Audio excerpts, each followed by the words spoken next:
We have a new tagline. The tagline is the raw truth Black America deserves. Right here on the Tim Black Show. That's what we aim to give you every time out. I got one of my legacy mugs of Tim Black Politics. Tim Black Legacy. That's good. Politics for the people. Politics for the people, y'all. I'm checking. I'm just making sure everybody's live. Everybody's good to go. Got no crazy looking comments, man. Everybody's okay. No, they can hear. No problems with the feed. No problems with the audio. Videos looks okay. Thank you, guys. I appreciate you for holding it down. So as usual, folks, I have a couple of topics that I've looked at that I've been able to dig up for us so we can discuss that tonight on the show. I have a new segment as well, so I come with a lot of new stuff, right? So not only is it a new year, we come with a new segment as well. It's called Tim's Takedown. Yeah, Tim's Takedown. This is a throwback in a way, back to when my channel was called Tim's Take Live. That's why my Patreon is called Tim's Take Live, because originally that was the name of the show. Tim's Take Live. That's going back many days. That's going back like 12 years, 10 years, 11 years, something crazy. 10, 11, 12, I don't know. Over a decade when the show was called Tim's Take Live. And that's because I would give my live take. And now, this new segment, Tim's Take Live, will be a segment in which I break down somebody.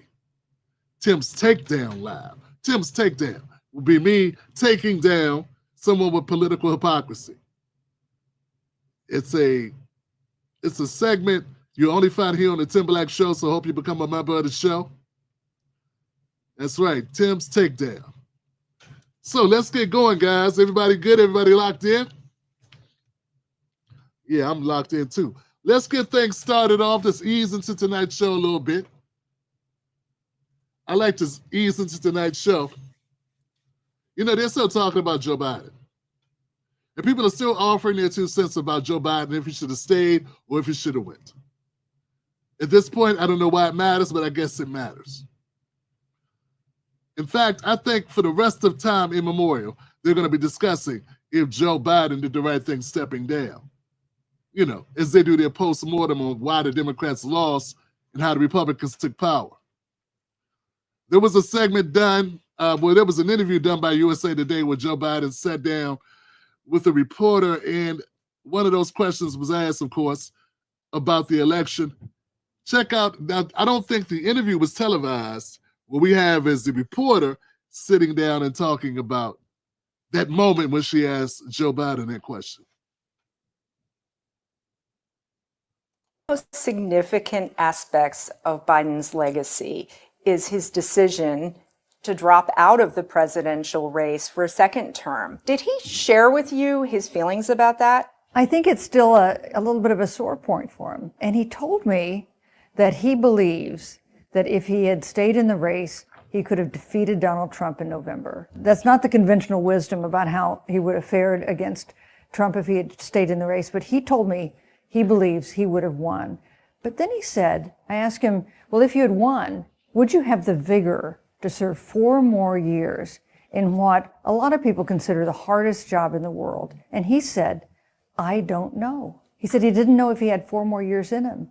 And so that was, I thought, quite an extraordinary admission.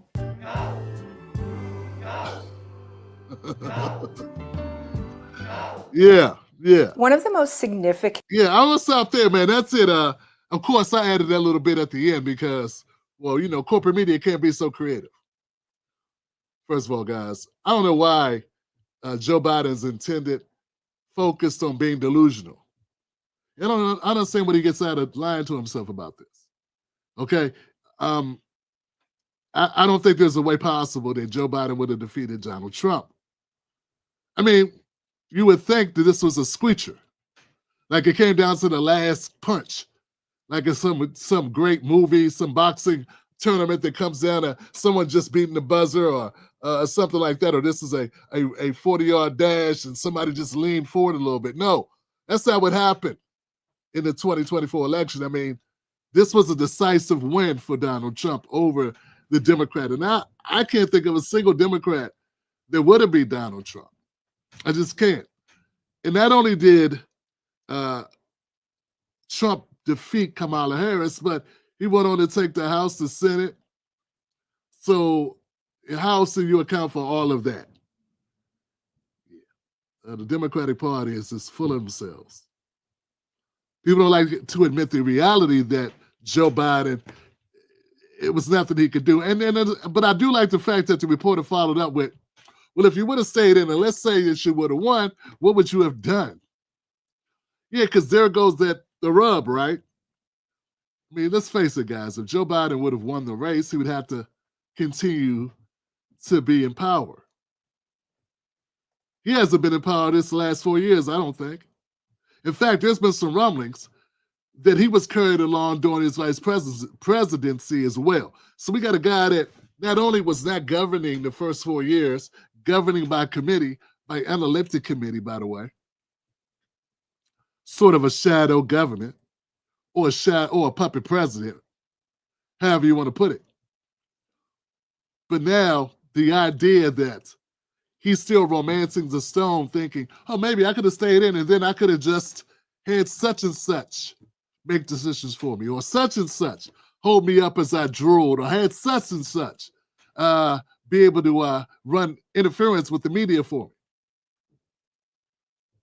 I think it's pretty low down dirty, is what I think it is. I think it's a travesty that we're even having this conversation, and all of this talk about Joe Biden being next to saintly is just bogus. A person that takes a job that they know they cannot do, and we're not just talking a job working at the local Walmart or a job working security at at an older folks' home where other people work this shift with you. All you got to do is sit in your chair. We're talking about being the president of the United States of America. Sometimes when I hear these talking heads and hear them have these conversations, you would think they were talking about a small thing as they prop up Joe. Now, on one hand, you want to say that being a president is the hardest job in the world, which I don't think it is. It may be one of the most corrupt jobs in the world, but I don't think it's the hardest. If it was the hardest job in the world, there's no way that Joe Biden would have been able to do it. Now, it's not the hardest job in the world.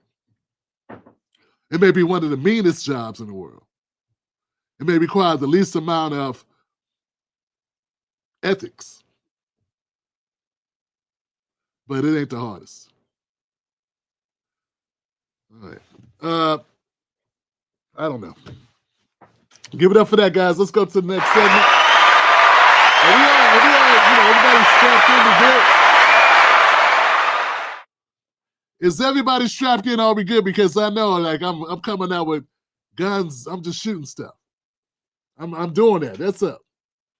All right. Let me change our banner. So, one of the goals of the Tim Black Show, besides telling the raw truth that Black America deserves, is to get to 500 likes per show. I know a lot of people like Tim Black. Come on, man. Likes was not for my ego, fam. I got grandbabies now. I don't need I get told, I love you, pop, all day. This is not about me feeling good about what I do. I already feel good about what I do. This is about the algorithm putting this out here to more people. So if you hit the like button, it really helps the show. I put the show on Facebook because we reach more people. I don't make a dime on Facebook. I put the show on X so we reach more people. I don't make a dime off X. It will be really nice, guys. What would be, I help you, you help me, is if you come over to the YouTube channel, you hit the like button. So if you're watching on Facebook, if you're watching on X, come on over, hit the like button. If you are a repeat friend on YouTube, come on YouTube, guys, hit the like button. Let's get us up, get the numbers up. And let's defeat I wouldn't say censorship. I would not say shadow ban. And I don't think that's what's going on. I just think the most popular shows rise to the top. So it's our job to put out good content, and hopefully that'll help you share. Let's go to the next segment, guys. Damn. The California wildfires. Yeah, that's a big deal right there, baby. Yeah, I've been wanting to talk about this, and first thing I want to do before we get into it is I want to send my condolences to the friends, families, all the citizens, all people that have been touched by the fires in California. It's a lot of devastation, a lot of pain going on in California right now. So let's show them some love if possible. Yeah. But as we had this conversation about California, guys, I got to point out some of the rhetoric that's surrounding the California wildfires. This needs checking on both sides of the ball. Let's start with this. It's ironic this clip's going to start it off. CNN clip where Jasmine Crockett sits down with Abby Phillips and the one and only Scott Jennings. Might have recall a news story from last year. There was some interest in the fire departments and the firefighters in California, and the interest was that there were too many white men who were firefighters, and we need to have a program in California to make sure we don't have enough white men as firefighters. So we have DEI, we have budget cuts, and yet I'm wondering now, if your house was burning down, how much do you care what color the firefighters are? You can respond and then we'll... Listen, I am so tired. You know what? There was an article that just came out that said that actually the most educated demographic. Hold on, before we get to that, I gotta take a look at what Scott Jennings said here. He said there was a program in California to make sure there aren't white men. Is that true? The program is to make sure there aren't white men. I thought the program was to make sure that there weren't only white men. And were we talking about firefighters? Last time I checked, so much prison labor is used as firefighters. I mean, there's no way possible there wouldn't be non-white men fighting fires, because the overwhelming majority of people incarcerated in California are not white. They may be men, but they're not white men. So wouldn't the numbers dictate, if you got firefighters that are being fought in California, that it will be a diverse group of people fighting those fires? I'm just saying. I mean, this is something we've been covering for years around here. The amount of people that don't know this, it can't be that many, right? I forgot. Anyway, Scott Jennings, his statement, it seems wonky, like what, a little murky. It seems a little murky. Not exactly seeing exactly where he's going here. But let's keep going, folks. We have DEI, we have budget cuts, and yet I'm wondering now, if your house was burning down, how much do you care what color the firefighters are? You can respond and then we'll... Listen, I am so tired. You know what? There was an article that just came out that said that actually the most educated demographic in this country right now is black women.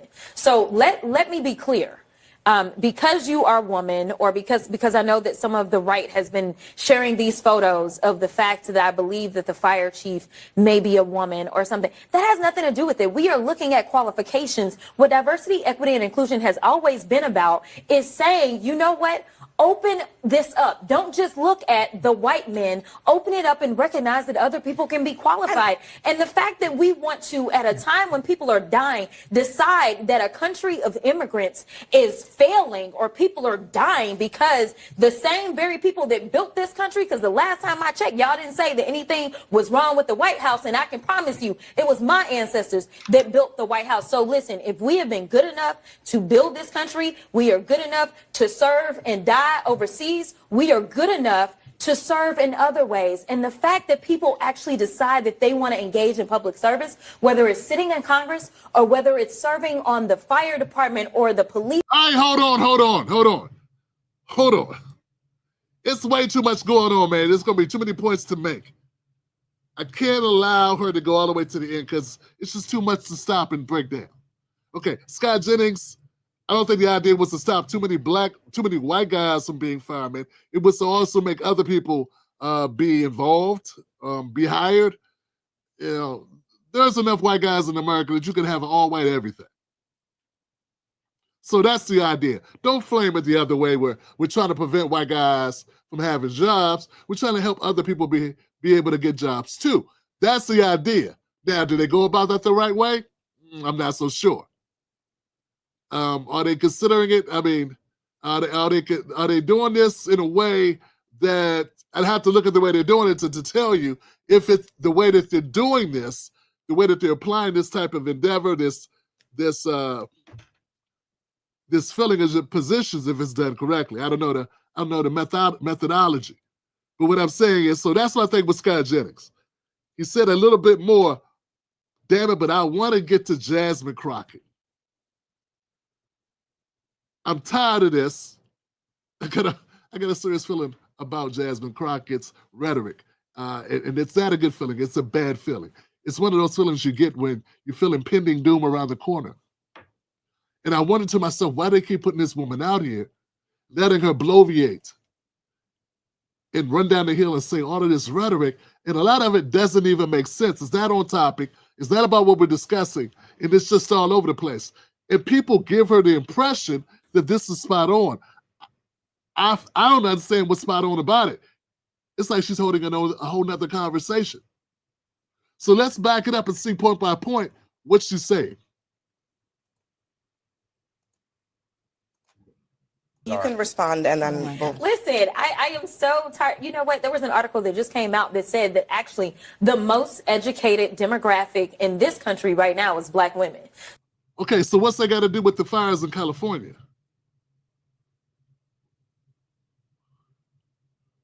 So those women went to college or went and got master's degrees to come back and fight fires? They came to help out on fires? Is that what they want to do? I'm not understanding what her point is here. It's like she's got a set of points she wants to make that have nothing to do with the topic, but it's something she wants to say. And just she kind of wedges it into whatever comment or whatever topic that's being discussed.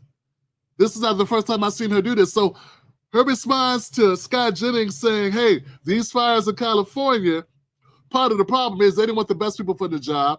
They wanted to just make sure they didn't have white guys doing the jobs, so they put anybody in the jobs. I think that's the argument he's making. And now Jasmine sounds like she's making the argument that Black women got a lot of education.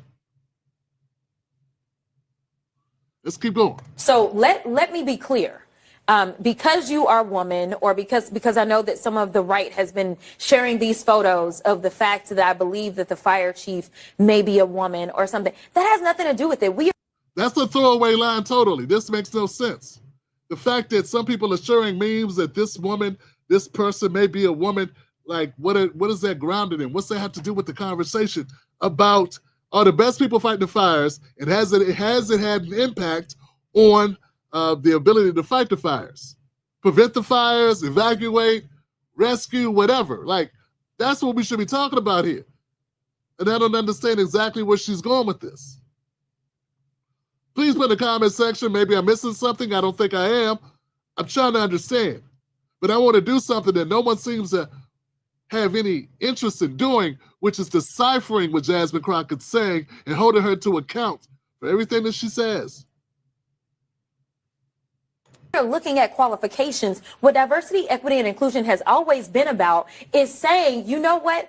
Open this up. Don't just look at the white men. Open it up and recognize that other people can be qualified. Okay, and that's why I have. This is the beginning of my problem, folks. DEI is that black.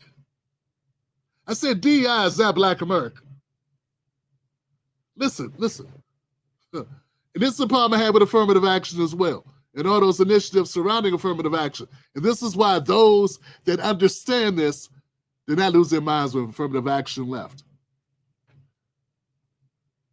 Affirmative action meant anybody except black men. I'm sorry. Affirmative action meant everybody except white guys. Now, for some reason, Jasmine Crockett wants to use black woman as, I don't know, sort of like the launch pad to have a conversation, but that would mean a whole lot of people, all types of people are included in DEI. Diversity. Diversity doesn't mean black. I know it gets framed that way. But if that was the case, folks, we wouldn't be 40% of the homeless population. We wouldn't have a tenth of the wealth of the average white family. It doesn't mean black. It's never meant black. Diversity of affirmative action has never meant black. It meant everybody except Scott Jennings. That's what it meant.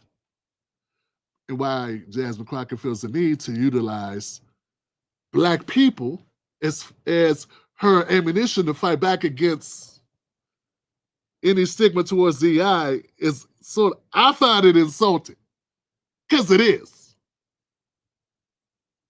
I don't want black people used as the argument against DEI when DEI is not about black people only. It's about all types of people. But let's keep going.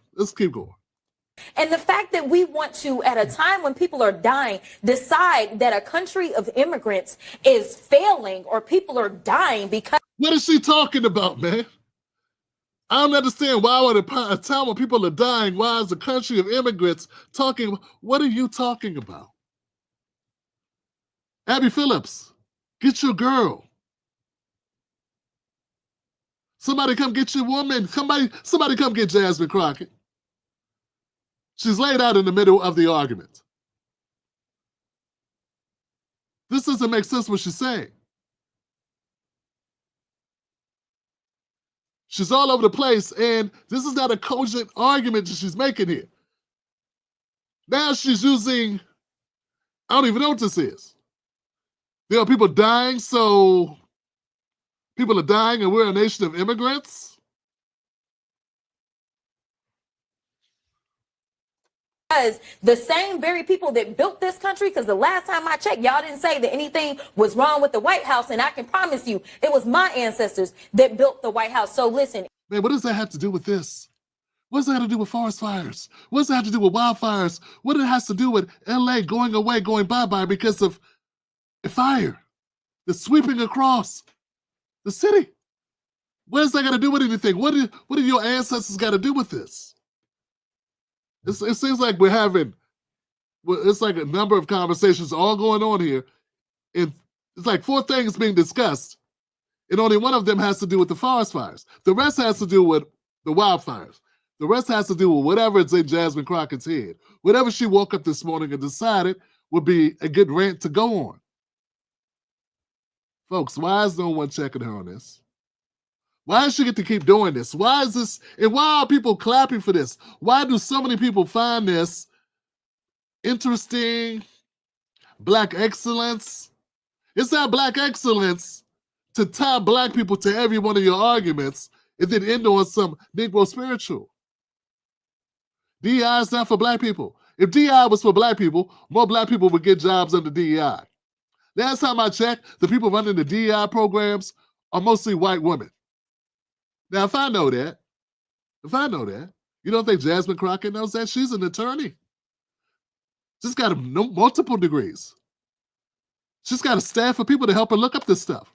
Once again, if DEI was really for black Americans, why is it not administered, managed, directed by black Americans? Why is it mostly managed and distributed and executed, implemented by white organizations and led by white executives and managers? Because it's not, and it never said it was.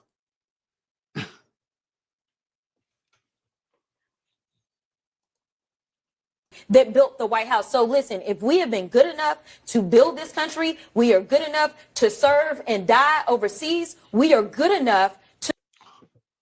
Scott Jennings, I want to give him an award right here because Scott Jennings is showing a lot of patience. And don't get me wrong, some of the facial expressions that Scott Jennings makes, I'm like, Scott, that's a punchable face expression. But right here, I'm seeing a man with a huge amount of restraint. Because what Jasmine Crockett is talking about has no bearing on this conversation whatsoever. And Abby Phillip is letting her go. Is let her have her way. Let her take the conversation in directions it doesn't need to go. Why are you talking about people building the White House? No one could say that to her? No one could correct her? Abby, you couldn't come get her? Scott Jennings, I understand you don't want to be called racist, but it's not racist to put somebody back on point. It's not racist to say, hey, this has nothing to do with what we're talking about. We're having this conversation over here, and you're somewhere in the woods somewhere.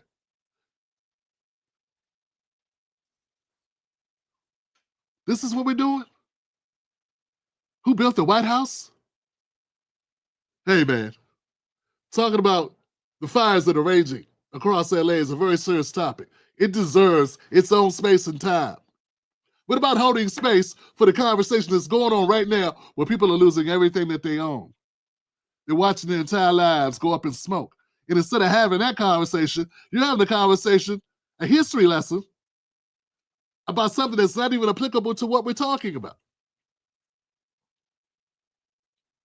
And the worst thing about it is, the only people that are going to push back on this more than likely is going to be people on the right who are going to be dismissed because of what? They're going to say they're racist for even challenging her.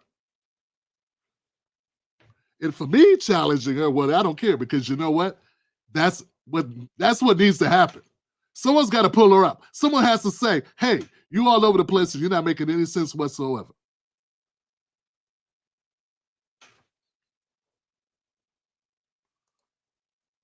We are good enough to serve and die overseas. We are good enough to serve in other ways. And the fact that people actually decide that they want to engage in public service, whether it's sitting in Congress or whether it's serving on the fire department or the police department, should not be an issue. Hey, man, it's time to wrap it up. Someone cool in the gang has to be unplugging stuff right about now. You know, I'm thinking of a Steve Harvey joke we said cool in the gang would have been unplugging amps, wrapping up the bass chords, loading up the machinery. What is going on here, folks? It's time to shut down the store. You ain't got to go home, but you got to get the hell off stage. You got to stop talking about this. This is someone filibustering with nothing. But I'm sorry. I'm sorry, because you have wrapped up in your mind, because this is a black woman, she gets to just say whatever she wants to say. No, it has to have a point. It should have a point. No one should defend this. The fact is, stop trying to act as if only white men are the ones that are capable. Because oh, Lord Jesus Christ. Hey, look, guys, look.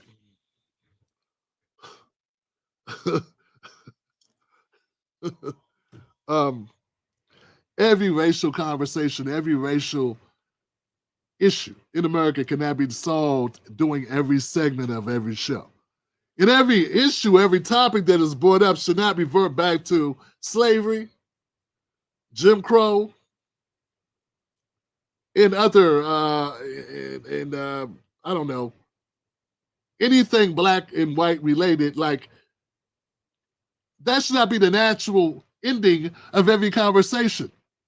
It should not be the organic traveling of thought process when discussing every issue that's important to people. People want to know, hey, what's up with the fires, and why are the fires still raging, and why didn't better decisions be made by the California governor? And we all know, if that California governor would have been a Republican, and if the mayor of LA would have not been Karen Bass, or been a white man, she would not be sitting up here talking about all the rabbit. Maybe she would, but I got a feeling she'd be focused on the fires themselves and how it's gone out of control, and how there was mismanagement, it appears, and how somebody need to do their damn job.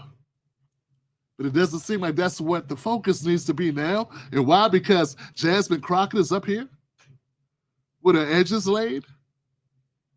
I'm not getting it. I'm not getting it. because right now you're sitting at a table with three very capable black women. I'm not. You might have recall a news story from last year. Look, guys. I'm gonna have to say a little bit more on this. Got to say a little bit more on this. It's the epitome of disrespect to black community. That every time I turn around, or every time we turn around, out of Jasmine Crockett's mouth is the use of black pain. Black pain is suffering historically in this country to be able to make arguments that don't even apply to what we're having a conversation about. It's like she just pours out blackness, throws it against the wall, and then goes on a rant, and people clap for it.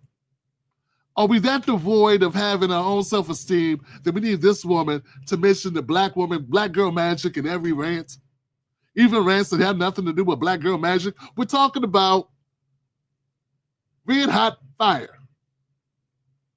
We're talking about fire burning up people's homes, and you're talking about the building of the White House. All of this to distract us away from the topic at hand, which should be, hey, why was Kurt Bass not in town when this happened? Hey, how much money's been allocated? Should more money been allocated? And hey, what were the guidelines in hiring people to combat the fires and make decisions about how resources will be implemented in the case of a fire? Because we know one thing LA does is have fires. This should have caught no one totally off guard. Historically, there are fires in LA. This is not a new thing. It's like seasonal. My understanding is that many of the insurance companies stopped dropping insurance policies. It's like they knew something was coming. So where was the leadership? Why wasn't the leadership more active? What happened? And if you got rebuttals to that, and I understand it could be rebuttals, there could be pushback to the narratives that are being painted by the Republicans. Fine.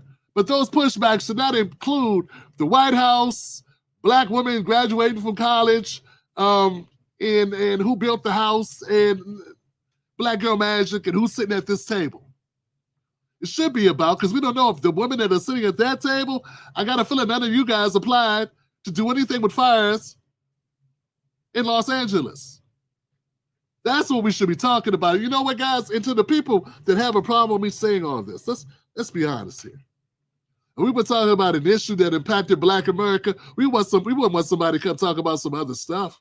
We won't want them to start talking about Chicago.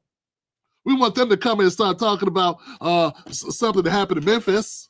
What's up with the murder rate in Memphis? No, we want to stay focused on the issue that we're talking about right now. What's being addressed right now. Not for you to run in every direction to get us off the topic. But one last thing. Jasmine Crockett has a bad twitch. It's not unlike Tourette's, but hers are not profane. They are high-octane gaslighting about blackness. It is not the type of thing that would actually help us. Nah, it's the type of thing that helps her create more of a profile for herself. It feeds into this narrative that the Democrats love to use, which is, we love black people. We don't love them enough to do anything for them, but we love them so much to name drop their struggle, pick up another bag, using their tears using the tears of black people in order to provide the gasoline for the engine. Jasmine Crockett is more than happy to do this every time out.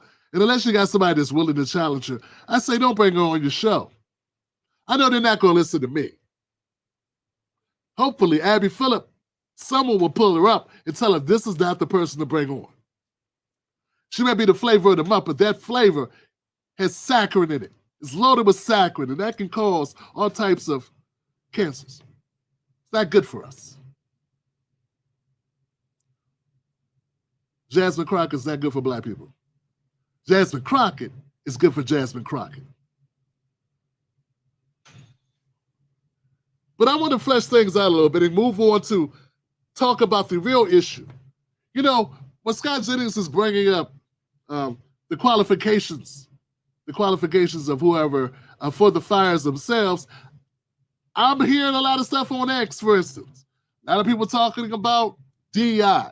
So let's focus on that part of it without talking about the White House, the graduation rates, anything like that.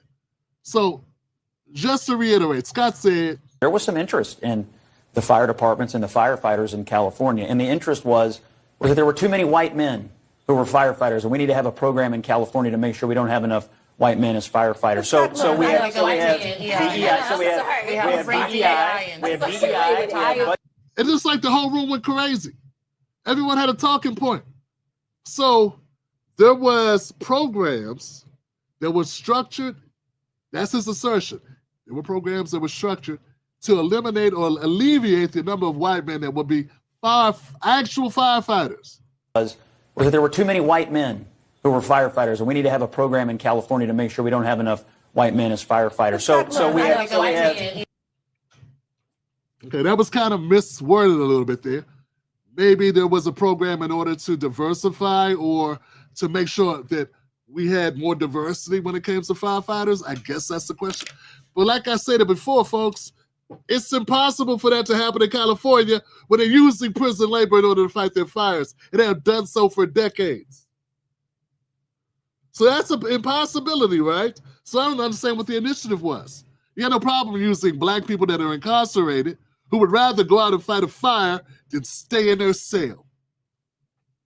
You're not forced to do it. It's an option.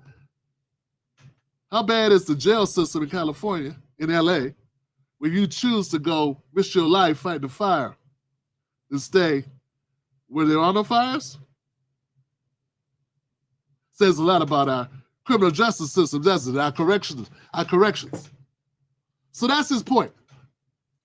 Now, when you hear something like that, you got to go like, wow, what is he talking about? This doesn't make sense. That can't be accurate. That's what I can't say about these Republicans, man. So racist, so bigoted. Listen to this guy. What's he talking about? That would be my reaction a year ago. Yeah, a year ago. Maybe a little bit more than a year ago. 18 months ago, I may have been there with you. That's because I hadn't taken the time to like flush my brain and totally get rid of all remnants of like going with the flow of the narrative of the Democratic Party. See, there is a reason. There's a reason why Scott Jennings is saying that. Here goes one of those reasons. Want to see somebody that responds to your house, your emergency, whether it's a medical call or a fire call, that looks like you. It gives that person a little bit more ease, knowing that somebody might understand their situation better. Is she strong enough to do this? Or you couldn't carry my husband out of a fire, which my response is, he got himself in the wrong place if I have to carry him out of a fire.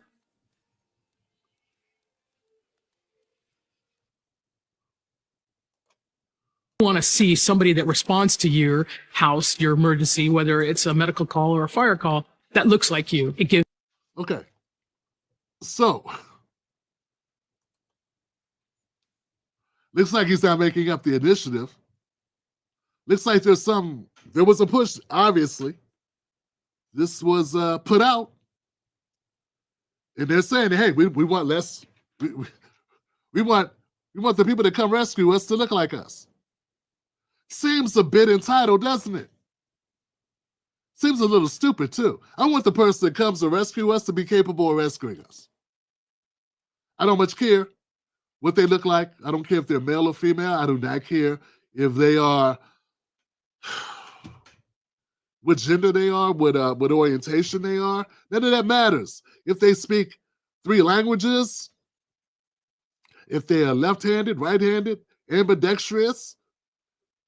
Hell, that could even be a Dallas Cowboy fan for all it's worth. It really doesn't matter, right? How far have things gone where this is a consideration when it comes to being a public servant? Particularly in the position where we're talking about saving people's lives.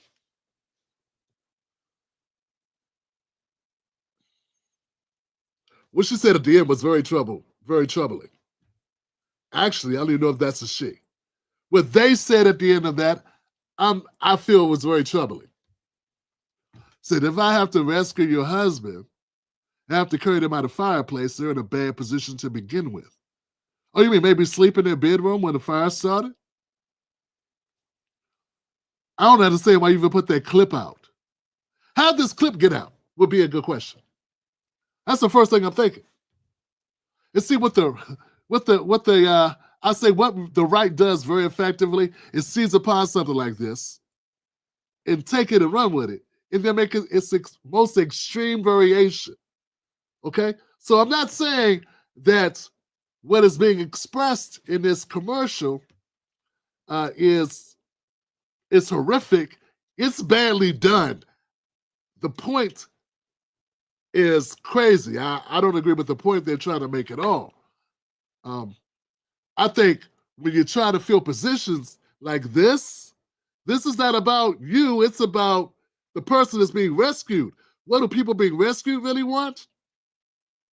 And I think the reason why you would want to diversify employment in this type of position is to help those people that are being employed. Because I don't think people, when the time comes down to it, are that concerned.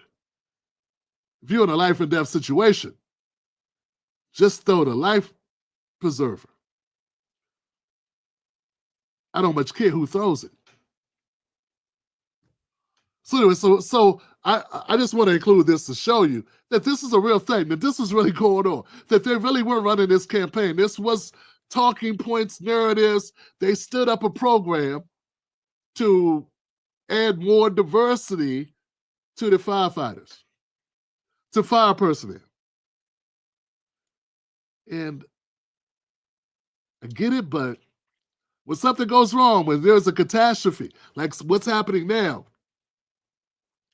I think it's only natural to say, hey, would we be responding in a different way, in a more efficient, more effective way, if you hadn't tinkered with it?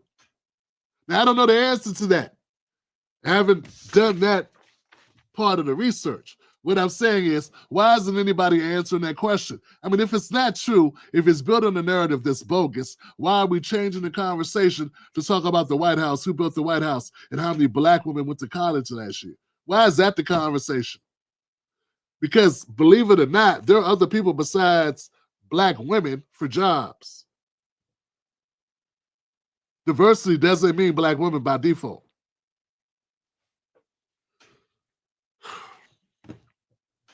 I don't know, guys. Maybe I need your help. Put in the comments section, what do you think about that commercial? What do you think about this program that they want to, I don't know, they want more diversity in firefighters. I don't have a problem with it, but you should not have, if it's your idea that you want to increase the numbers of different types of people fighting fires, I didn't know there was a problem to begin with, but let's say there is. If you feel that there is. I don't know how many black people, how many white people, how many Latino people, Asian people, women, male, men, orientation, straight, trans. I don't know who applies. I don't know who's up for these jobs. But I know damn well that whoever gets these jobs better be qualified to do them. And why are we having a conversation about the qualifications? Why are we having a conversation? And why can't somebody come out and say, hey, we got reports on everything else? You didn't give me the reports on how many cicadas had sex last time they came here. They got all types of government bloat where they do reports on everything. And all these universities do all these studies. Where's the study about the firefighters in LA that shows that this diversity initiative was going to actually save lives? And if it's, that's what I would look for. I don't think that study exists, because if it existed, I think Jasmine Crockett and Abby Phillip and other people on CNN would have had that at the ready. They had that as a retort for the sole Republican on CNN when he brought up the question. I mean, it's a good time to bring out the big guns if those are the guns you got. So it looks like you didn't have that gun loaded because the gun don't exist. I want people to realize just how bad things are about these firefighters, with these wildfires. I don't have all the numbers on all the damage. I don't have the numbers on all the deaths, but I do have some responses to it that don't make much sense at all.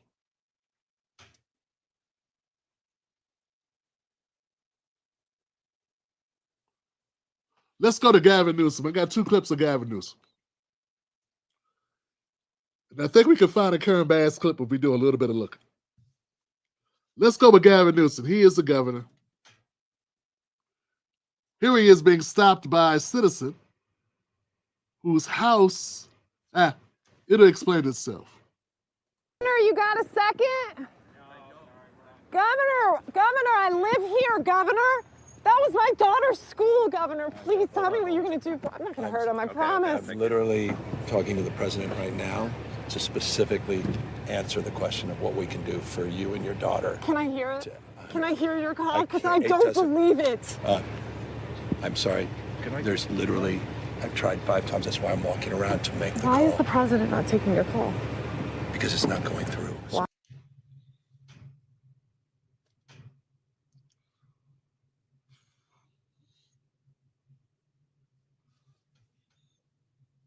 I mean, I can't stand I can't stand BSing. I mean, is there anybody here that thinks that Gavin Newsom is actually authentic? You think this guy is anything other than a con artist? I mean, I see right through this guy. Can't you all see right through this guy? I'm on the phone now with the president right now. We're trying to solve your problem right now. Oh, got you. I'm so glad you walked up, because I just want to share with you. I'm sorry. There's literally, I've tried 5 times. That's why I'm walking around to make the Why call. is the president not taking your call? Because it's not going through. So Why? I have to get cell service. So let's There's get no it. cell service. Let's get it. I want to be here when you call the president. I appreciate it. I'm doing that right now. And it's to immediately get reimbursements, individual assistance, and to help you. I'm devastated for you. I'm so sorry, especially for your daughter. I have 4 kids losing the school. Everyone who went to school there, they lost their homes. They lost 2 homes because they were living in one and building another. Governor, please tell me, what are you going to do with the president right now? We're getting the resources to help rebuild. We're getting Why the was there no resources to do water it. in the hydrants, That's Governor? all that's all literally. Is it going to be different next time? It has to be.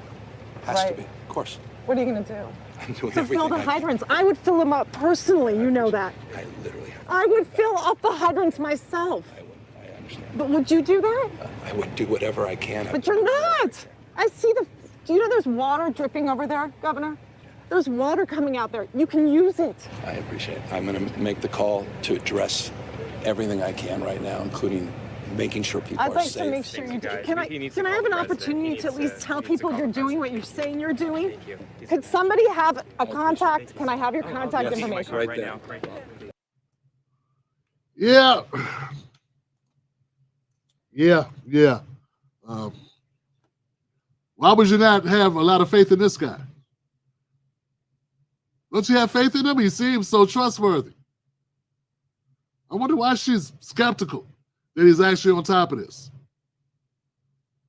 Can't think of a better person I'd want handling this. You know I'm being sarcastic, right?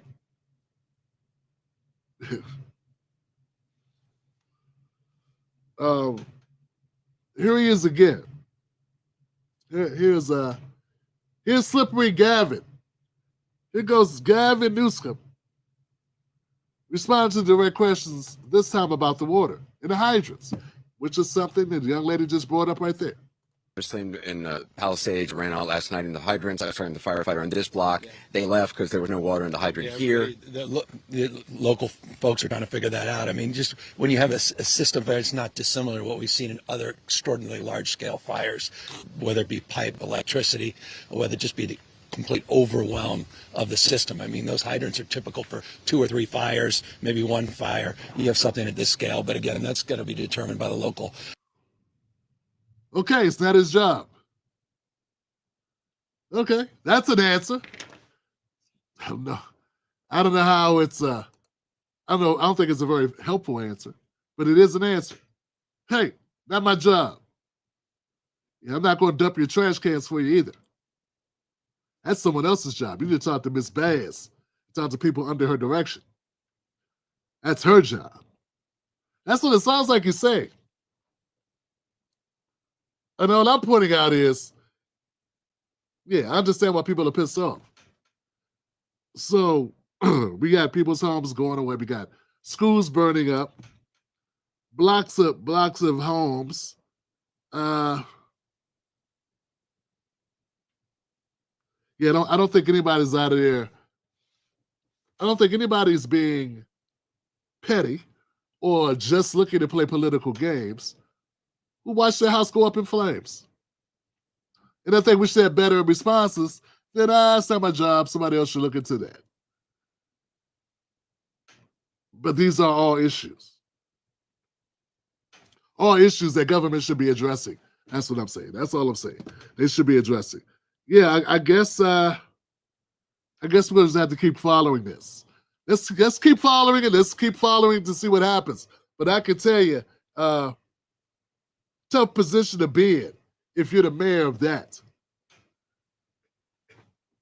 Folks, I want to grab Karen Bass because I feel like I'm letting her off the hook not having a clip of Karen Bass. I saw a couple Karen Bass clips discussing this, and I think it should be easy. So give me 1 second.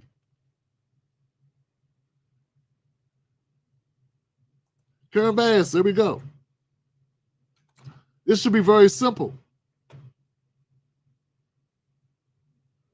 Here we go.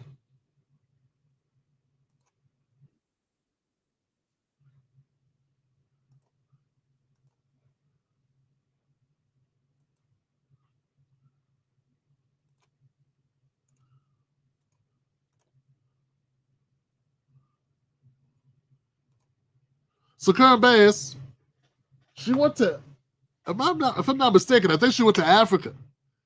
And guess it was just bad timing, you know? She happened to be in Africa when this happened. So she comes back and all hell is broken loose in her city. Here she is being questioned. And like I said, it's a good question. Any question of powerful people, anybody that's under this government, of your government, about what's going on when you got a disaster, it's a fair question. So let's see what her response is. You owe citizens an apology for being absent while their homes were burning. Do you regret cutting the fire department budget by millions of dollars, Madam Mayor? Have you nothing to say today? Have you absolutely nothing to say to the citizens today? Elon Musk says that you're utterly incompetent. Are you considering your position? Madam Mayor, have you absolutely nothing to say to the citizens today? Why should I respond to the questions? What the hell is going on, man? Why is she sitting there like English is not her first language or her second, or in a dialect that she can comprehend at all? What's going on? Why is she just sitting there? What is up with this clip? Is this... if this guy should not be asking questions right now, if she's not answering questions right now, somebody needs to get in front of her and say, hey, we're not taking questions right now. Or something. Because this, I don't know what I'm missing, but folks, this is horrible. What's going on, man? Dealing with this for them. Oh. Do you think you should have been visiting Ghana while this was unfolding back home?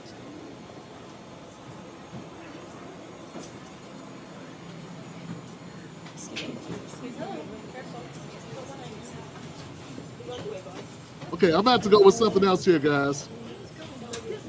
Because that can't be.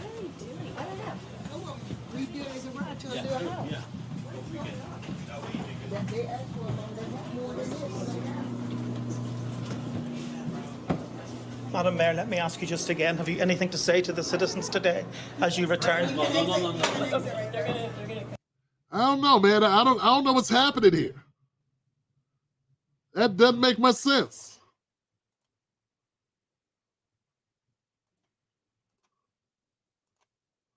Okay, here goes another clip of them trying to talk to Miss Bass, Mayor Bass. Let's go with this one. This is her at a press conference. This is a short excerpt of her at the press conference. Right now, if you need help, emergency information, resources, and shelter is available. All of this can be found at URL. Los Angeles, together is how we will get through this. Through the heroism of our firefighters, the vigilance of Angelenos, and the spirit of our city. Well, that was unhelpful. That didn't do anything. That gave me nothing to go on with that. What is that? Am I missing something, guys? Is there a great clip, a great explanation for Miss Bass? Was she speaking to these issues? Did she hold a press conference? Was she explained what happened? I can't seem to find it. I'm sorry, guys. Hey, hang tight, guys.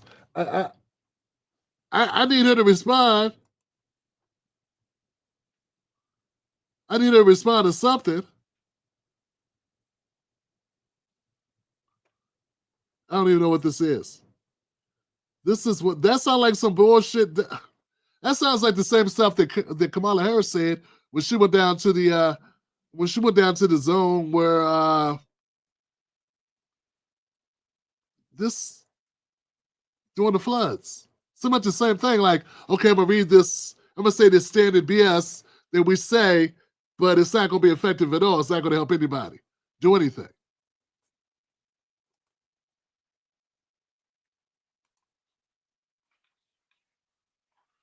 Yeah, I'm not finding a good clip.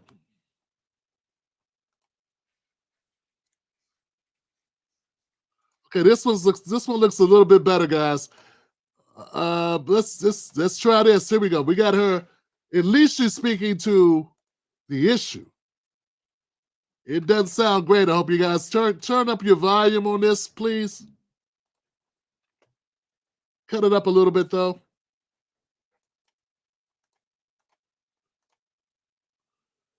Yeah, let me try this clip. This is her. Definitely want to send my condolences to the families who lost loved ones, to the families and neighborhoods who lost property. Right now, if you need help, emergency information, resources, and shelter is available. All of this can be found at URL. Los Angeles, together is how we will get through this. Through the heroism of our firefighters, the vigilance of Angelenos, and the spirit of our city. But for residents who are angry and even perhaps blaming the city for not having enough water supply, I'm curious what your response to that would be. Sure. Well, let me make a comment, but then I would also invite up our general manager from the DWP. So, as I just mentioned, this is an absolutely unprecedented event. It has been many, many years since we faced this strong winds. So the water pressure dropped as a result of the massive need to fight this unprecedented incident. Water remains available in the Palisades through hydrants, but also through water tankers that have been deployed. Claims that the tanks weren't full are false. On Monday evening, all available water tanks were filled before the fire. DWP is standing by to refill those tanks immediately when it's possible. DWP and LAFD are both managing water resources together from the command center. And just let me say that when you have events like this, as you mentioned, where emotions are high, I mean, so many people have been affected. Our families, our friends have been affected, and it's easy to get caught up in information that is not accurate, which is the reason why we do press conferences exactly like this, because we want people to have accurate information. And I think most of us know that the All right. Okay. Seems like we have the same situation that I saw during the floods. Sounds like we got somebody telling you, you just don't understand. We are doing great. Yeah, whatever's going on, whatever problem you have, that's all in your imagination. That's not really the problem. Yeah, you're just listening to misinformation. Makes you think that you're being stranded on your roof of your house. You're really not stranded on your roof of your house. You're really somewhere nice and warm and safe with a refrigerator full of food. That's what this sounds like. A bunch of tone-deaf nonsense. I don't think the Democrats understand. And I'm not saying Republicans are doing better, but this is the second time, the second natural disaster that I'm seeing where Democrats, their response is to tell you who you want to believe, me or your lying eyes. Do you realize how much of a gaslighting this is? How totally disrespectful it is to tell people that are going through something, you're not really going through anything, we got this handled. And meanwhile, houses are burning. And why can't someone talk? Like, just talk. You don't need a script to talk. You just say whatever's on your mind. You say it directly to the camera, and you tell the people exactly what's being handled right now. Right now, this is what we're doing. These are the steps that we're taking. She shouldn't need to look down and read anything. She should have this in her head. How could you not have in your head whatever you're about to say to these people when asked, what's up with the water pressure? Why would you need to read that? You didn't think that was going to be a question that's being asked And if there is water pressure, why are people asking you what's up with the water pressure? See, I just don't believe that everybody who's making these comments or everyone that's contacting or calling 911 or whatever, I don't believe that everyone who's complaining about what's happening there is a Trump supporter trying to make her look bad. And that's the same crap they use all the time. And for some reason, people buy it. There are some people that will try to exploit anything for their advantage on their side of the political ball. But most Americans, most people, they ain't got time for that. Nah, when they make a phone call, they need help. When they say their house is burning, their house is burning. When they say they're flooded, they've been stranded, that's what's happening. They're not saying it to score political points. But after all the gaslighting's done, that's sort of like the underlying, sort of like a go-to explanation. So Karen Bass sounds like Kamala Harris, who sounds like Joe Biden, who sounds like every other politician, who sounds like Gavin Newsom. Suffer and like it and be quiet about it. That's what it sounds like. It sounds like suffer, not so loudly, cry if you need to, but be quiet about it, and be thankful that we'll get to you when we get to you. And you should be happy. Because ain't no place like home. That's what this sounds like. That's what I'm getting for, guys. Let me know what you think is going on in California. It looks like a travesty. I was trying to find her say something, but everything I'm finding is the same thing with Karen Bass. It's nothing. Nothing. And that's not because she's black. It's not because she's a woman. It just sounds like she don't know what she's doing. It sounds like she ain't got her arms around what's going on. And I think that should be mandatory that you get your arms around this thing. You gotta be able to rise to this occasion. And if you know what, if you're overwhelmed and things are going that well and you're doing the best you can say that to people. You know what? This thing really knocked us back on our back feet, and we're doing everything we can we had preparations, we had the water in place. It's just a catastrophe. We're doing everything we can to attend to it. Joe Biden's involved, the president sent these resources, and this is what we're doing, and this is our plan. When people talk like, hey man, everything's fine, and we all know everything ain't fine. All right. Let's move on.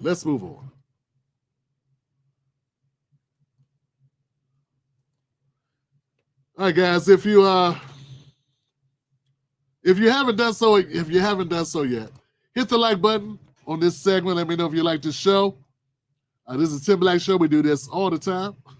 We do this several days a week. And I want to thank you for tuning into the show. Share it with a friend. Hit the like so the algorithm will treat us decently.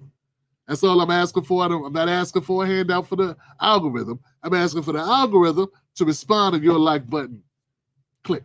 Okay? Okay. I saw this, and this is going to be short, but I wanted to share this with you. Okay, so as we all know, President Jimmy Carter has passed. He was 100 years old. Literally, 100 years old. That's what I'm talking about. That's a run. Okay? So I saw they were doing a remembrance for him. I guess that's what it's called. And I saw this little clip, and it shows an exchange between Donald Trump and President-elect Trump and former President Barack Obama. And a little bit of shade towards Kamala Harris. At least that's how I saw it.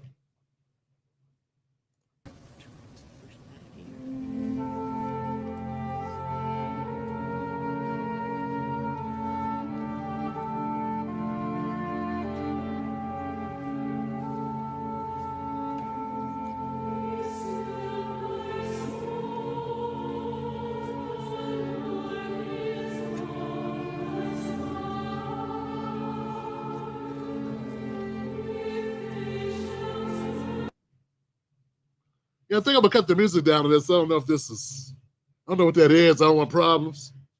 Hope I caught it in time. If there is a problem, don't know.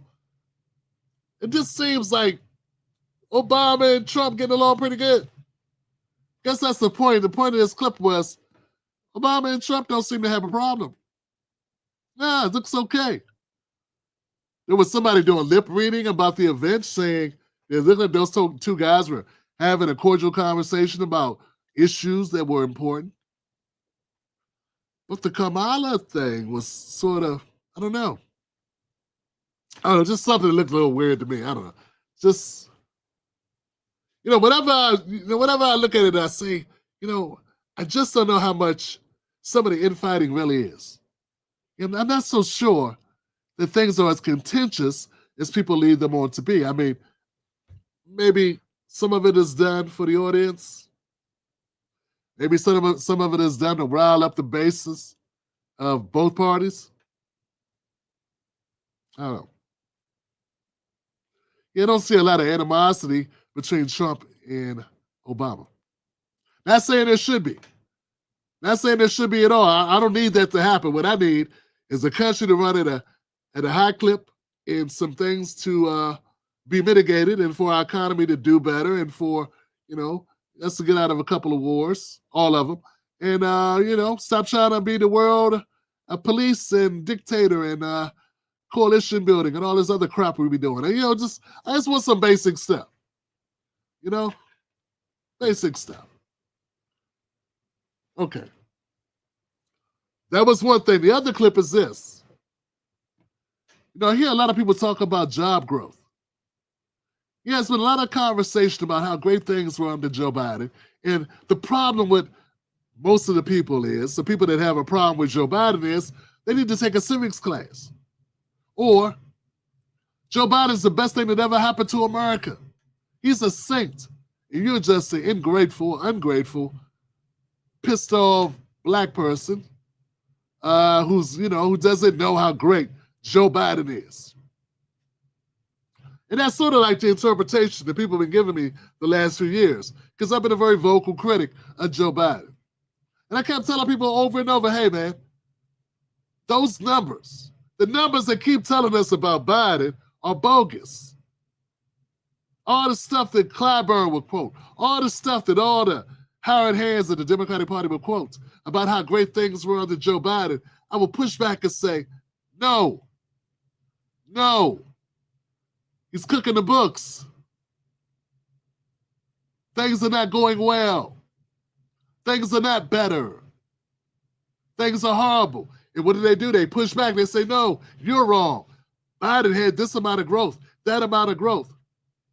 Well, here goes a little clip that gets to the point of what I was talking about. Now it seems like it's fair to talk about. Now they're willing to have a conversation. Now that it really doesn't matter. That's sort of like typical, right? Sort of run of the mill of how they do it. They'll give you the truth when the truth is not as useful to you. Here's my point. Neil, since ADP is oftentimes considered in the employment business, if you will, of sorts, and Rick made a comment, which is right, that wages ultimately are sticky. Do you see a moment over the next 12 months where you're either not going to see wage gains or you'd actually see a reversal? Is that even possible? Well, it's possible, especially if you're talking about real wages, which are negative if you look at these CPI numbers. What I'm concerned about is that, yes, we've seen wage increases, but we've seen wage increases driven by labor shortages. The economy, and this is an important point, hasn't added one single job from the 2019 high watermark, not one. All the jobs that we have seen gained are recovered jobs that were lost. We are not yet producing new jobs. In fact, we're still about nearly 4 million jobs short. So these wage gains are coming on top of a shrinking workforce, and it's not being fueled by productivity enhancements. What's driving inflation right now is the input shortages and the labor shortages and not productivity. So I think that wages are going to be a false metric. It's not driving inflation. and wages are trying to keep up with an economy that is now feeling the effects of all kinds of different shortages from different angles. I've been saying some variation of this for a couple years now. And every time I would say it, I'd be on a panel. I was on a panel, remember, with these Democrats. I'm an independent. And I'm not just an independent who says that because, I want to avoid stigma from Trump.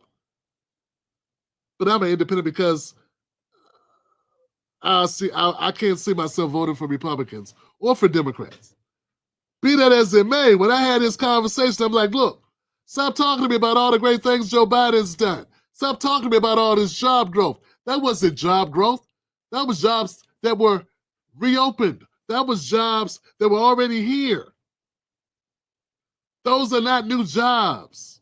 When I saw them repeatedly going on shows, CNN, MSNBC, and all the other jobs, all the other locations, all the other programs, they were saying how, Biden added so many jobs and all these resources. And I'm like, no, he didn't. These are just jobs that bounced back. These are bounce back jobs. Well, now, damn it, CNBC is saying it. They're saying it out loud.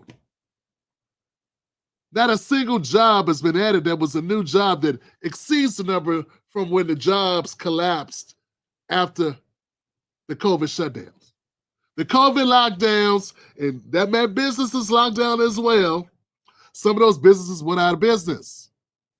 Some businesses did not come back. There's a large segment, 30% of Black small businesses have gone and have not come back. They did not return.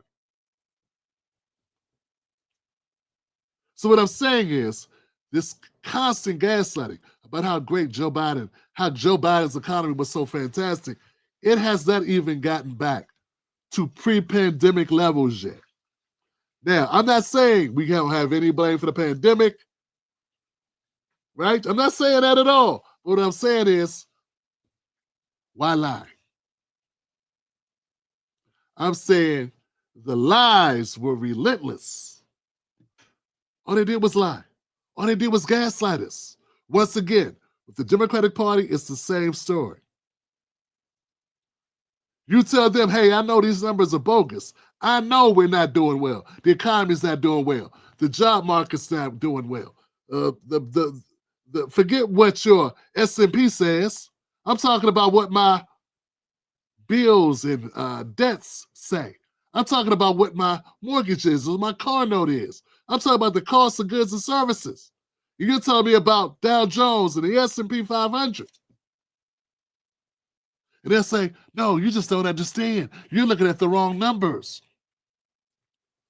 So here it is right here, folks. Not a single job was added beyond where we were in 2019. So when they sit around and they talk about, oh my God, how did Joe Biden lose? That'd be one reason. That would be one reason. Yeah. Not saying it's great to have a pandemic. Not saying it's great to take over the government when we're just coming off a pandemic or when we're trying to open back up or whatever. But I'm saying some of those shutdowns were under Joe Biden. And if you had the keys for 4 years, people want to do more than get back to square one. 4 years is a long time to try to get back to square one. Especially if you're going to be gaslighting people, telling them how great things are. It'd be nice if things were actually great while you were saying it. That's all I'm saying. All right, guys. Man.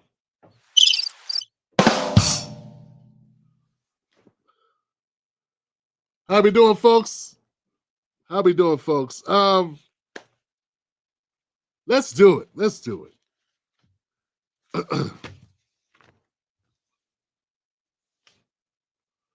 Well, tonight I told you in the beginning of the show that I was happy to introduce a new segment called Tim's Takedown. Now, Tim's Takedown is when I'm going to look at hypocrisy in our political landscape, look at a particular issue or look at a particular commentary. I'm going to dissect it, I'm going to debunk it, and I'm going to take them down. Tonight, I got my sights set on none other than Representative Jasmine Crockett. What I want to do is I want to analyze a clip of Jasmine Crockett with a notable influencer, a notable show host. They have a conversation, and during this conversation, there are things that Representative Jasmine Crockett says that I believe need to be checked. They need to be addressed, that were not addressed, that I find particularly disturbing. And I think we got to hold her accountable. And I intend to do just that right now on Tim Black's Takedown. Let's go.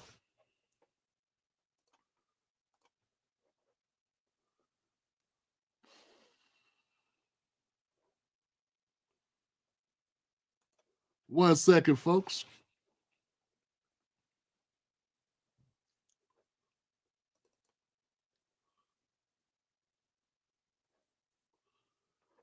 Okay, here we go.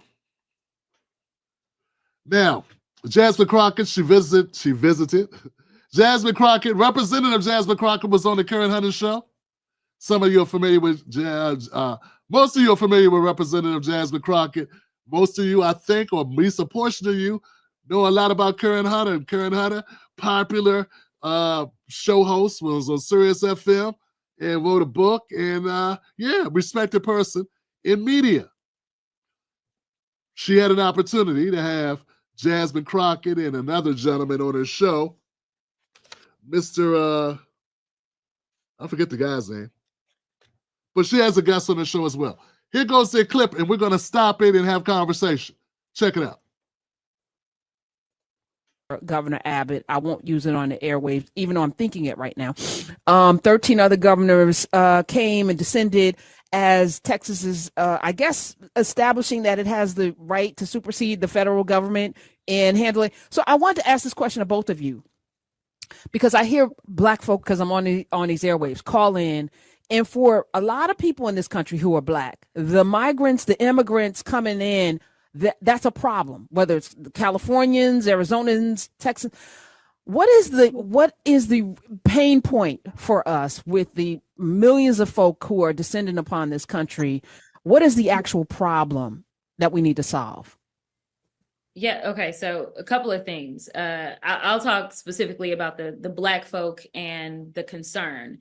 I think what we're seeing is that you're seeing the federal government, the state governments, the local governments that are visibly pouring money into the migrant crisis.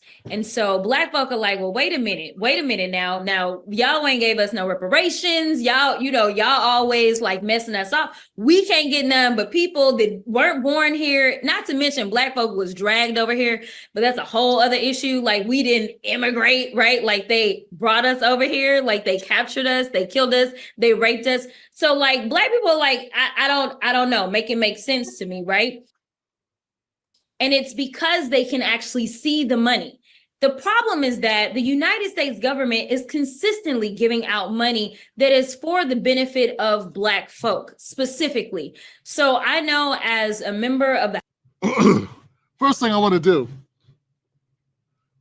push back on with Jasmine Crockett here is she makes the statement that Black people are seeing all of these opportunities, or they see these expenses going to the migrants. And that's true. But let's be clear, Jasmine Crockett, it's not just that.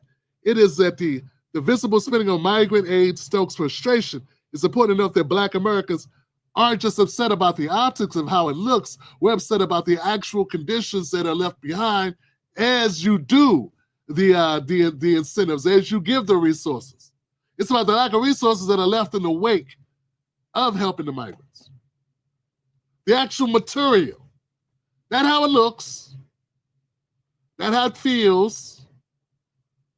They're concerned about decades of systemic neglect in housing, healthcare, education that remain unaddressed. These issues have dogged us for decades. So it's not just about these particular migrants at this time. It's about the Black American experience in America, where we are not getting these issues dealt with, and then you bring in and somehow we have the money for all these other things and all these other people. And that's not exactly what I hear you saying here. It's about priorities. When Black Americans have been demanding investments in communities for generations, but those demands are sidelined in favor to urgent responses for migrant crisis. What it sounds like to me is Jasmine Crockett is more like trying to play the arbitrator between the two. No, it's not optics. No, it's not just we feel like this don't make no sense. This is cold. Whatever that is you were saying. I don't know exactly. What was her exact words? Over here, but that's a whole other issue. Like, we didn't immigrate, right? Like they. Yeah, it's once again going on tangents about we know how we got here. We know we were enslaved. We understand that. But no. Brought us over here, like they captured us, they killed us, they raped us. So like why hey, look, I want to give grace to Karen Hunter. I'm gonna try to. This doesn't look like a very serious interview. Notice Karen Hunter seemed like a very serious interviewer right now. I don't know who this other person is, but they're allowing her to do this, and I guess you gotta say something. Black people, like, I don't know, make it make sense to me, right? And it's because they can actually see the money. The problem is that the United States government is consistently giving out money that is for the benefit of Black folk specifically. Hold on. Jasmine Crockett just said that the federal government is consistently giving out money to Black Americans. I really want you to explain what are those issues. What money? I want to know what money is that the federal government is giving Black America. I think we all want to hear that. Everybody in the Black audience, everybody in the Tim Black Show, all the people on the Wolfpack, everybody's heard me talk about this. So we've been talking about Black issues, economic issues for quite some time, folks. Jasmine Crockett is about to contradict everything I've been saying because she's about to tell you all the ways in which the federal government has been giving to the Black community. And I must have missed it, you must have missed it. We all tripping for no reason. So go ahead, Representative Crockett, break it down for us, all the great things the federal government has been doing for Black America. Because that's what she said. Karen Hunter didn't correct her, neither did he. Let's see what she says. See the money. The problem is that the United States government is consistently giving out money that is for the benefit of Black folk specifically. So I know as a member of the House, I have handed down so many checks, millions of dollars to my district on environmental injustice issues, right? Because we typically live in the areas where our air, our water, our soil is contaminated because we have been a dumping ground for so long. And literally we have homes that are killing us because when we walk outside, there's somebody that's polluting us. And so I am trying to do my part, but because you're not getting a check directly into your hand or because it's not as well publicized, Black folk are like, we're not getting anything. And Whoa!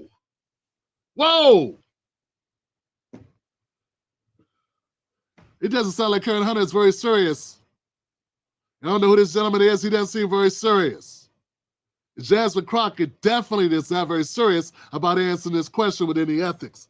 Look, it's not about, of course, environmental justice is a vital issue. And I respect that environmental issues need to be handled. I get that totally. But they don't directly address the economic issues that impact Black Americans on a daily basis. It doesn't address the housing issues that Black Americans feel. We're 40% of the homeless rate. If you're talking about water, that should already be clean.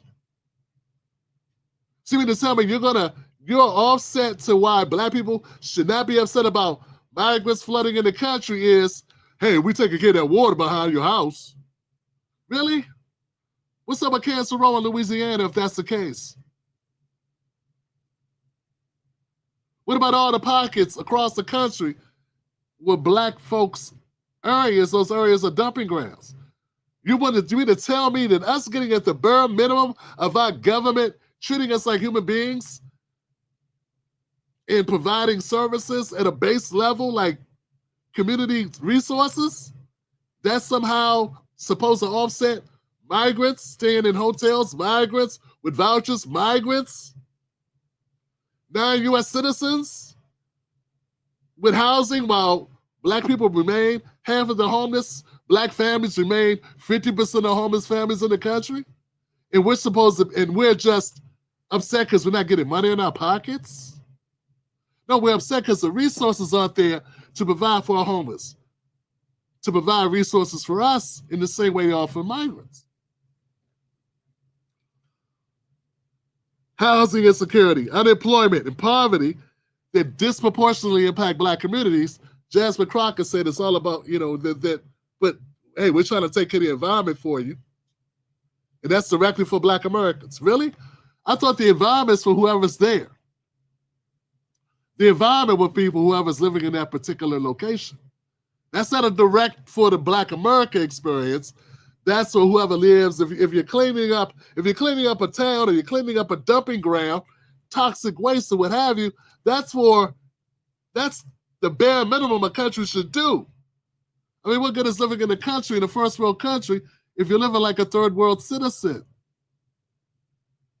But to Jasmine Crockett, we should be happy. We should be clapping for that.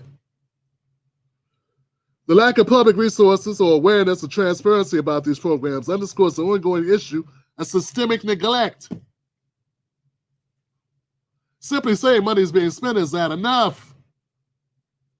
It must be spent in a way that black communities can see and feel the tangible change. This is sort of like what I was talking about earlier when it comes to the fires in Los Angeles and the floods that were in Tennessee. It's the peak.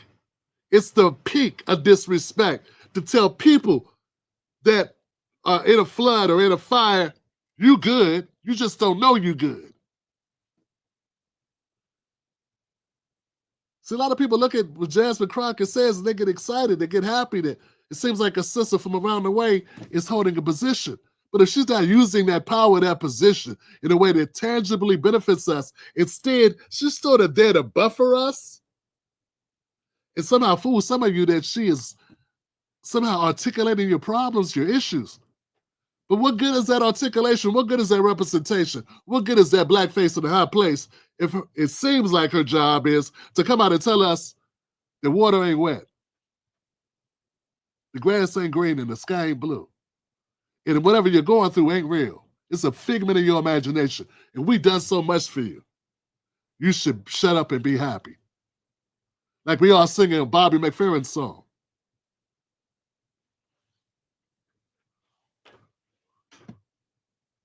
It's just not true that you're not getting anything. But also, I think what we're not doing a good thing about as far as like the conversation around it is we're not discussing that this is a matter of saving money, right? Like it can't be. So for instance, I just saw your head turn. So for instance, when we're trying to deal with whether or not we're going to send foreign aid out, Black people are like, why y'all sending money across the world? Y'all need to keep that money here. Not recognizing that our money and our dollar goes so much further somewhere else. If we were to send our money to Haiti or Honduras or anywhere, it would actually go so much further because the dollar is so strong. In addition to the fact that maybe we can stabilize those areas and keep those people from coming here, because by the time they come here, it is going to cost us more money. But even when we're... Whoa! I can't believe Karen Hunter sat here and let her say all this. I did not have an opportunity to go through the comments section to see exactly what the response was to the audience, of the Karen Hunter audience. But I'm tripping right now. I'm tripping off what I'm hearing. Stabilizing other countries is a noble effort, but that should not supersede stabilizing American citizens. See, Jasmine Crockett, there are American citizens that paid into our system that are unstable.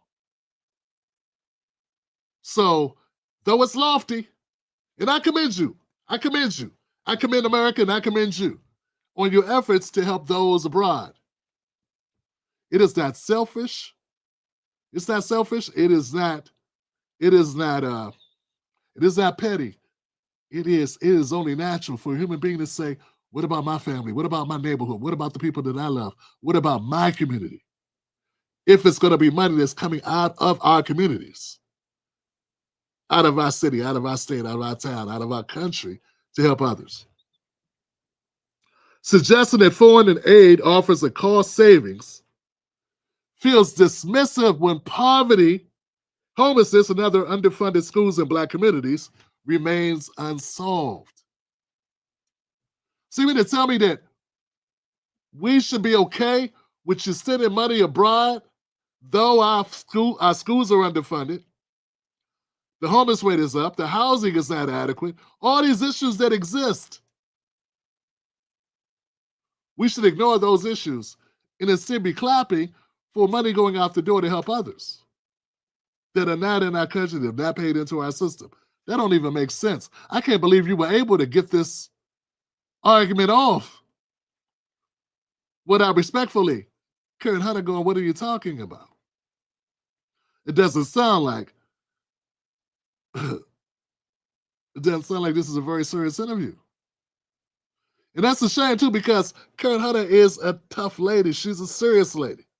And Representative Crockett, she is a representative. She's an elected official that was chosen by the people in her district to represent them on the world stage. And I don't feel like right now she's representing them very well at all. Last things. The issue isn't that Black Americans don't understand economic arguments. We get it. It's that they see their communities perpetually overlooked in favor of international policies. So whether it's Haiti, and I see you picked Haiti, or Ukraine, or Israel, or any other place, we would have the same concerns, we'd have the same arguments, because our communities are saying the same. That's the problem.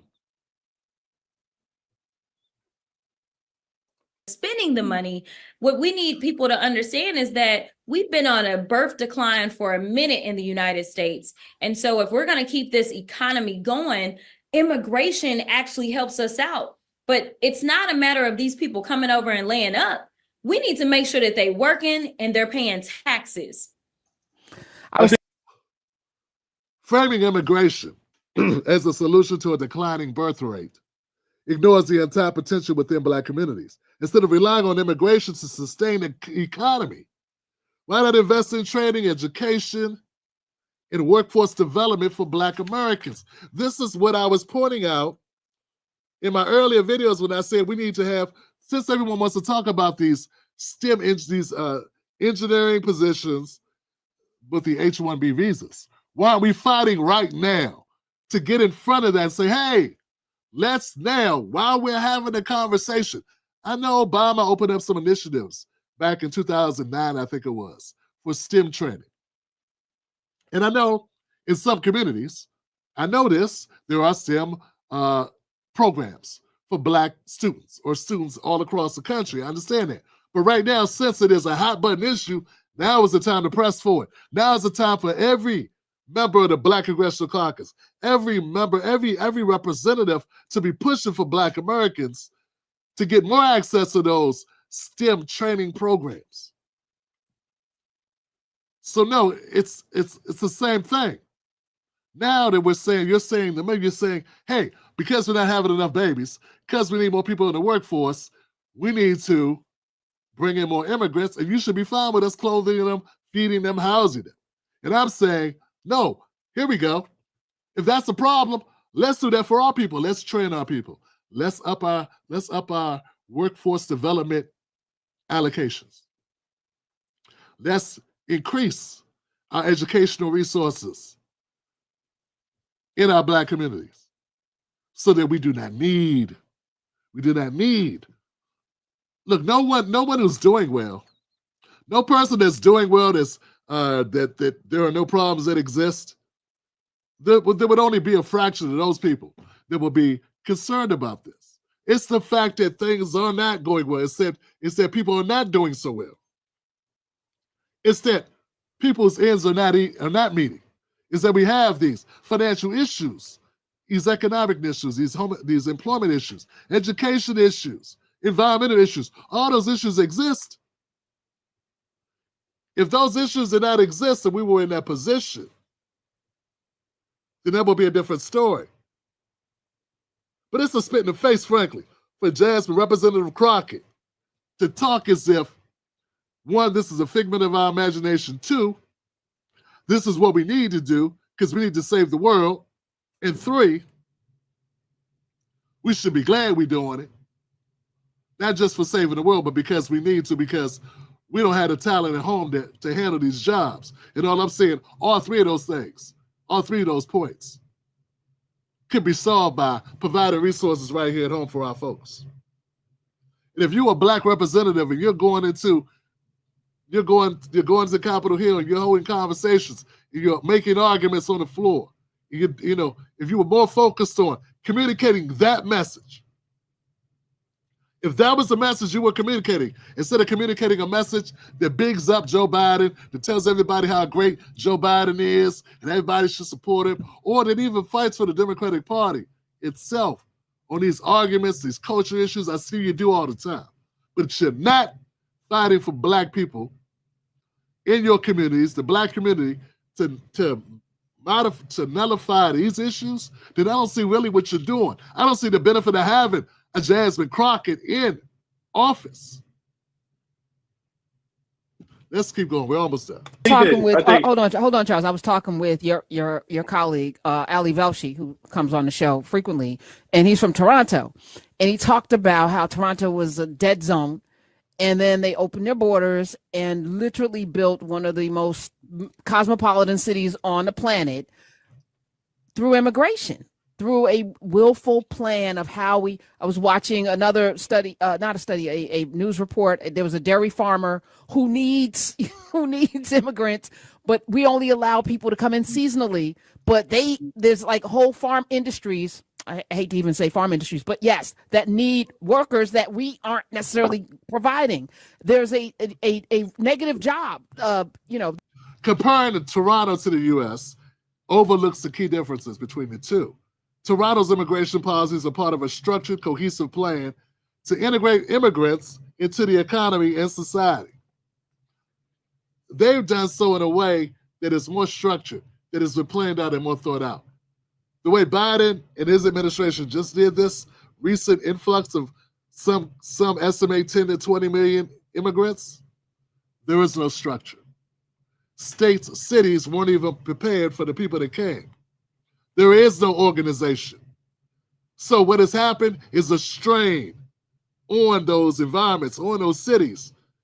So if you're in line, you're waiting on housing, you had to take a back seat for migrants that came in. What are we not getting here, Karen? If, that's not the way Toronto rolls.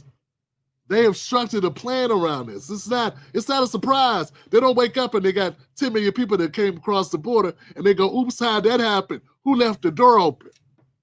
No, that's the Democrats who have done that. That's not how Toronto rolls. You don't see a difference in this? I see a very obvious difference. Somebody is purposeful. Somebody has a plan, there's a strategy at play. I'm not saying the Democrats don't have a strategy, but their strategy was the low key. Do it on the low.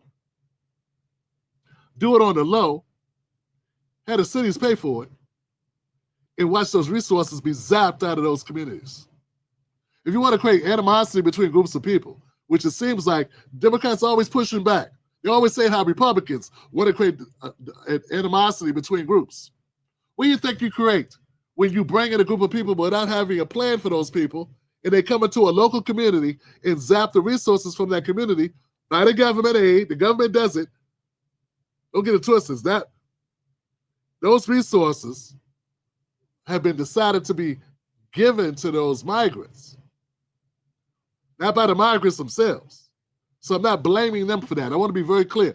I'm not blaming the migrants for somebody giving them resources. What I'm saying is that was a governmental decision. That was a decision that was made, but not by the citizens. We didn't get a say. We didn't get a vote.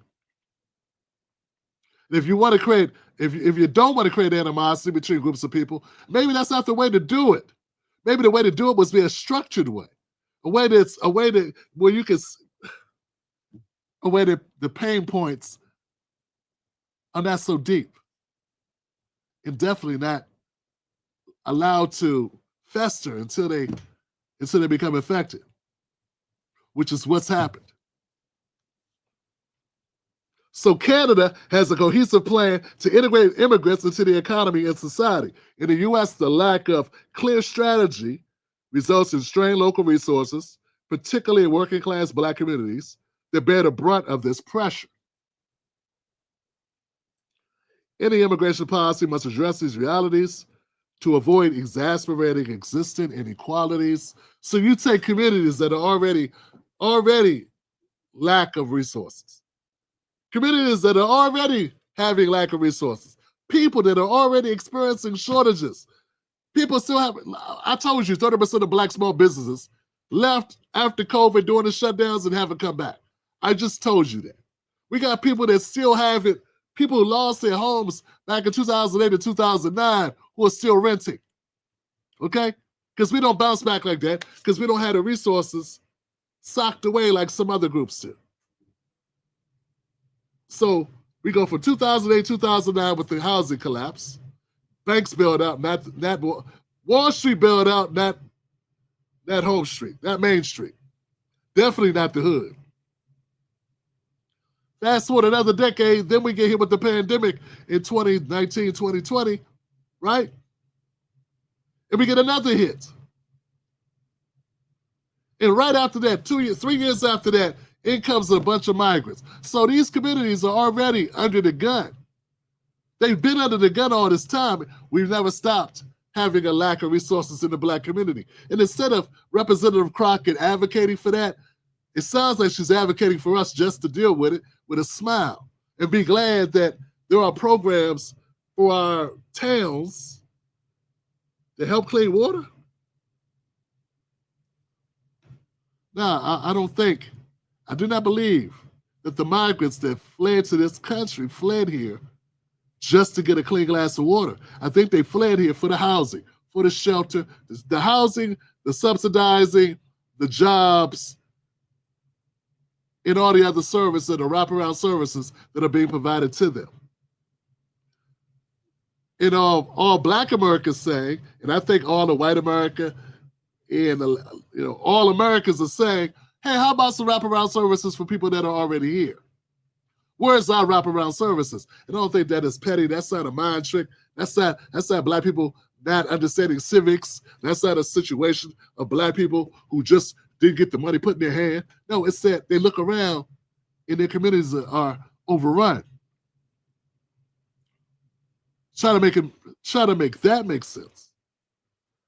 I don't know. It just seems like Karen Hunter. And actually, I'm going to put this on Representative Crockett. I don't want to go too hard with Karen Hunter. I'm sure if she was just having a conversation, things may have been a little bit different. Maybe she didn't want to put Miss Crockett on the hot seat. Okay, maybe that's what it is. I don't know. Okay, who knows? But it did not seem like they wanted to amplify Black concerns, Black issues. It sounded like what they wanted to do is a segment of how can we better take care of migrants? And why can't Black people, or maybe here's a way we can articulate the problem, the democratic problem of Black people being upset about the migrant crisis. And how we just ain't figured it out right. Like we're just not looking at this correctly. I mean, we could really go there on the birth rate thing. I mean, we probably wouldn't have a problem with the birth rate if we got those abortion clinics out of the hood, But that's a whole nother conversation. That's one for Angela Stanton to have, right? Maybe one for Candace Owens to have. Or maybe we should start talking like that too, because if you're going to be voicing that's an issue that Black people need to be concerning themselves with, that we don't have enough people being born, well, then we have to talk about, is that really the case or is it something else? You went there, Jasmine Crockett. Nah, I'm just meeting you where you're at.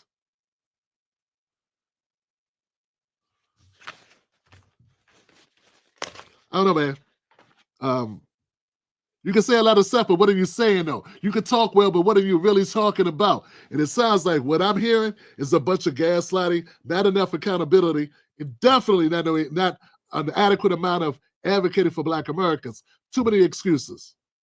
Too much finger pointing at Black folks like we don't know what we got going on. We don't know how great the Democrats have been to us. No, we know exactly how great the Democrats have been to us. Not great at all. That's why we're leaving. That's why we're where we are. And that's why it's important for us to make a change. All right, guys, I'm Tim Black. Someone said, Tim Black, what are solutions? What are solutions is that we need to wake everyone up to understand we need another option. We need another viable party. We got to get beyond. We got to get beyond the Democratic Party. That's my job number one. It's not to tell you to run to the Republican Party. But as long as we stay stuck on the Democrats, we're not going to fully take a look at what's happening with them and make a better decision. We got to leave home for those that are there. There's a lot of people that aren't there. So this isn't to everyone. Remember, 40% of Americans don't vote. Okay? So I'm definitely not talking to everybody, okay? But that's the part of the mission, right? And I would hope we're able to swing as we move people away from the Democratic Party, as we expose what we expose, particularly like in this segment. As we continue to expose the Democratic Party, people are able to see, hey, maybe this is not the lick I thought it was. This is not the party that I want to have my children raised under. This guys that if you don't rock with this political party that you ain't Black. Now, maybe we need to re-examine what this is. And maybe the Democratic Party needs to be put out, evicted. I think it does need to be evicted. I think it does need to be disconnected. Because I don't see the benefit of it. I really don't. And if Jasmine Crockett is an example of what a representative looks like and sounds like, who's supposed to be advocating for us, I say, it don't look like you got anybody advocating for you. She advocated for migrants.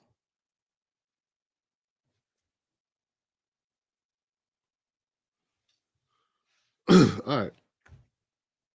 That's it. I want to thank everybody for tuning back into the Tim Black Show. This has been the first edition of Tim's Takedown. Let me know what you think about it. Did I hit home, or did some of the points hit home? What are your thoughts? As always, you can contact me at tim@timbblacktv.com.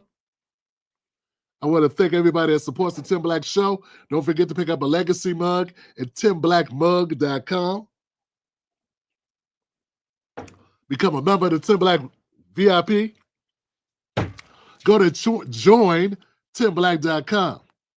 Let's check our comments, man. How we doing, Buck? Black Mama came through. Black Mama said, support the channel. Order the mug. Thank you, Black man, but I appreciate you. I appreciate you. Thank you for what you do. All right. Well, that's it, guys. We'll be back tomorrow. We'll be back tomorrow with more Tim Black Show. I want to thank everybody that tuned in tonight. Don't forget to share this show with a friend. I'll see you soon. And like I always say, don't let anybody take your cornbread. Don't do it. All right. And like I always say as well, where my ladies at? Oh, there you go.